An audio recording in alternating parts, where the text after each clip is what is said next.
The gap between Korea's low and high income earners is getting even wider. For the first time in 5 years, the earned income of the bottom 20% of households has fallen, according to government data. It's been revealed they were earning just over 4 million won last year. Government data. It's been revealed they were earning just over 4 million won last year. So I had to watch that twice because they weren't earning 4 million won a month. They were earning 4 million won a year. I lived in Korea well over a decade, about to hit a decade and a half. I have never heard of anybody earning just 4 million won a year. I don't even know how much that would be per month. It's just not enough. That is extremely low. Even without the 1.3% drop from the previous year, that seems like a shockingly low income level for so many households and demonstrates the importance of welfare to top up what they are earning. And it's all the more of a stark contrast with the top 20% of households whose earned income rose 3.7% to top 120 million won. Okay, so the top 20% income earners are earning around, maybe on average, 120 million won a month. You guys have to let me know. Do you think that is a lot of money to make in South Korea? Let me know in the comments. Because I bet if I ask any Korean who is earning 120 million won a year, I'm pretty sure they will tell you that it's not a lot of money. Money is so weird like that. It's the more money you make, the more money you think you don't make. And I don't think this is a Korean phenomenon. I think this is anywhere in the world. But I feel like in Korea, money and income is even a more sensitive topic. And we're going to jump into that more too as well. Let's go through this video.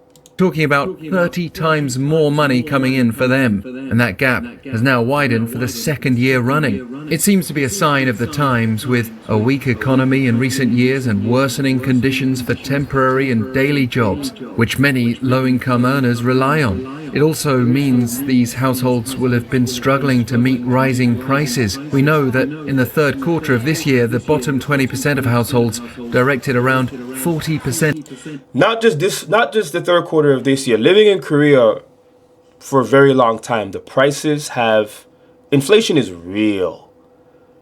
The inflation is super real. Like, I remember back in the day, I know I sound old when I say that, but back in the day, you can literally, a few dollars, you can go get a good meal somewhere. Now it's like the same places, if you want like a simple jjigae or something, it's gonna be like 8,000 won, almost 10,000 won. And I'm pretty sure people living in Seoul, like 10,000 won lunches are like common, or you probably need more than that now if you want like a decent lunch. Inflation in Korea is real. Of their spending to essentials like food, housing and energy bills, and that's double the proportion of spending on necessities compared with the top 20% of households. The haves also have many more assets than the have-nots, as you can imagine, close to... Okay, so again, not only Korea exclusive, but people think your income is like the most important thing. It is not. People who have money don't have that much money as you think they do, but they have a whole lot of assets. Assets are extremely important. Now, I had to do some research about this. Did you know in Korea, the inheritance tax is like super ridiculous? It's like, I think it's the highest in the world, or one of the highest in the world.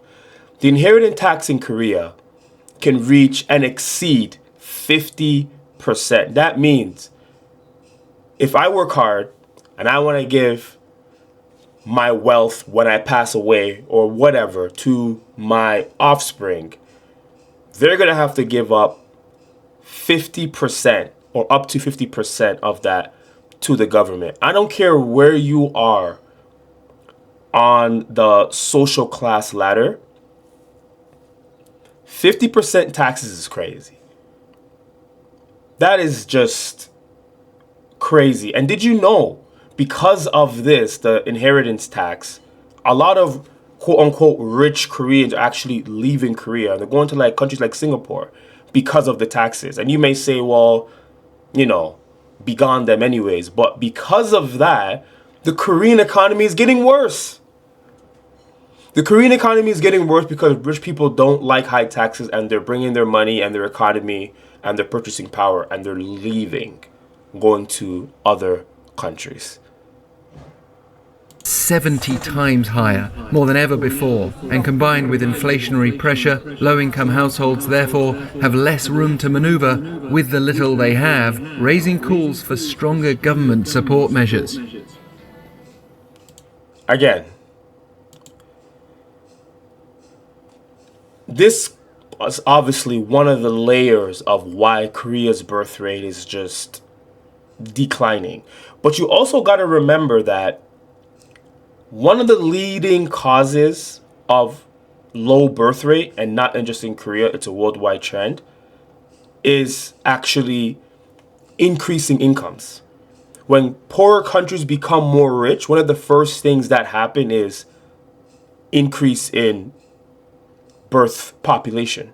The population just starts shrinking. And it's funny because people are saying to curb this problem, they need more income, which is just adds another layer to this onion that is already super layered and super confusing, but it's just something to actually keep in mind. Check the description for all the free goodies, including the free K360 newsletter that's going to keep you up to date with everything happening in Busan and all over the country. Also, Cheat Day Party happening at the Bay 101 on May 30th. Check the description for more details. See you in the next video.